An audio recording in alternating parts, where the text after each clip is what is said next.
baada ya kupokea wokovu huyo, nini kinatokea? Ndio imefunuliwa nayo yatufundisha kukataa ubaya na tamaa za kidunia. Na tamaa za kidunia, hii inaonyesha waziwazi mtu anaokoka akiwa wapi? Akiwa wapi? Akiwa duniani. Ndio tupate kuishi kwa kiasi na haki ndio katika ulimwengu huu wa sasa, tupate kuishi kwa kiasi na haki na utauwa, utakatifu katika ulimwengu huu wa nini?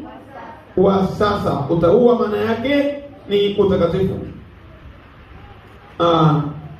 Kwa hiyo neno la Mungu linatuagiza tuishi kwa utauwa hapa duniani katika ulimwengu huu wa sasa. Ni agizo la Mungu. Kwa hiyo ukisikia kiongozi wote wa dini anakuambia hakuna kuokoka duniani, tunaenda tu mbinguni, basi tu ukibatizwa, ubatizwe tu ukiwa mdogo, unabatizwa na ukishika sheria za dini, na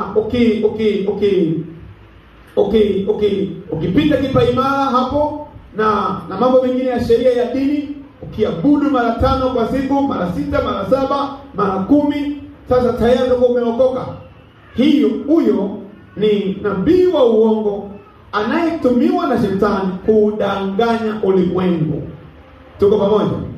Na shetani ana mawakala zake, kama vile ambavyo Yesu na Mungu wana mawakala zake. Anasema ninyi ni mashahidi wangu. Maana yake yeyote ambaye ameokolewa ni shahidi wa nani? Ni shahidi wa nani? Ni shahidi wa Mungu, shahidi wa Yesu. Kwa hiyo shetani naye ana mawakala wake ambao wanawafanya watu waendelee kunywa pombe, lakini waitwe ni Wakristo. Wanaendelea kwenda kwa waganga wa kienyeji na viongozi wanatia moyo kwamba ninyi bado mna dini, bado nyinyi ni Wakristo, bado nyinyi mtaenda mbinguni. Wanavaa hirizi, lakini bado shetani kwa kupitia viongozi wa dini wanawatia moyo watu kwamba unaenda mbinguni, wewe utaenda hela, wewe utaenda peponi. Au watu wote hao kwa kujua au kutokujua, wao wanamtumikia na kumsaidia kwa viwango vya juu sana Ibilisi kutekeleza hasira zake za kudanganya ulimwengu wote.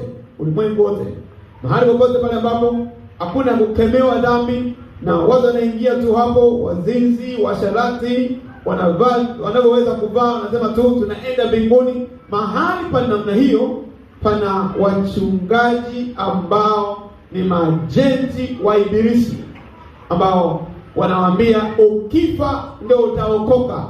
Lakini tunaona kwa ushahidi wa maandiko waziwazi yakitufundisha kwamba wokovu au kuokoka ni hapa duniani.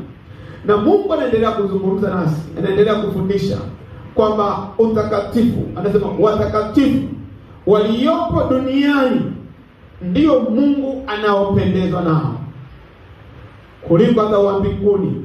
Kwa nini? Kwa sababu hapa duniani wanaonekana ni bora zaidi, kwa sababu wanapita katika majaribu mengi, wanapita katika vishawishi vingi, wanapita katika mapito mbalimbali, vishawishi vya kuwafanya waache kufanya mapenzi ya Mungu.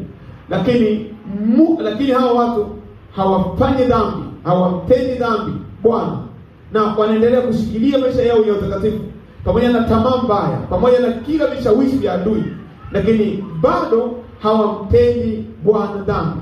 Ndio maana Mungu anaona watu hawa, ukiwapimanisha na malaika walioko mbinguni na wazee 24 walioko mbinguni na watakatifu walioko mbinguni ambao hawapitii changamoto yote ya majaribu.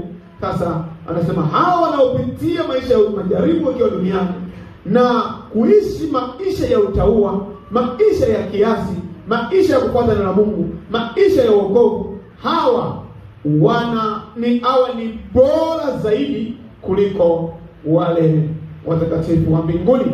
Jambo hilo tunaliona katika Zaburi 16 mstari wa 3. Zaburi sura 16 mstari ule wa 3. Biblia inasema watakatifu waliopo duniani ndio walio bora, hao ndio naopendezwa nao, hao ndio ninaopendezwa nao. Na ndio maana, kwa hiyo mtu yote asikudanganye kwamba utaokoka. Umeokoka kwa kubatizwa wakati mtoto mdogo, umeokoka eti kwa sababu umepita kwenye kipaimara. Huko sio kuokoka. Kupata kipaimara sio kuokoka. Kubatizwa, ubatizo wa maji machache sio kuokoka. Ubatizo hata wa maji mengi peke yake sio kuokoka. Maana yanasema aminie baada ya kusikia injili ya Yesu, akatambua yeye ni mwenye dhambi, anastahili kwenda motoni kwa dhambi hizo, kwa uovu huo, kwa matendo hayo, anaamua kutubu dhambi zake kwa kumaanisha kuacha kabisa. Sasa mtu huyo anapobatizwa kwenye ubatizo wa kibibilia ambao Yesu alibatizwa, akiwa tayari ameokoka, sasa ubatizo unakuwa na maana kwake, kwa sababu amefuata kanuni yote ya ubatizo katika jina la Yesu. Kanisa la kwanza hakukuwa hivi kama hivi leo, kwamba mtu yeyote anayejiita Mkristo ameokoka, Bwana asifiwe, Bwana asifiwe. Lakini kanisa la kwanza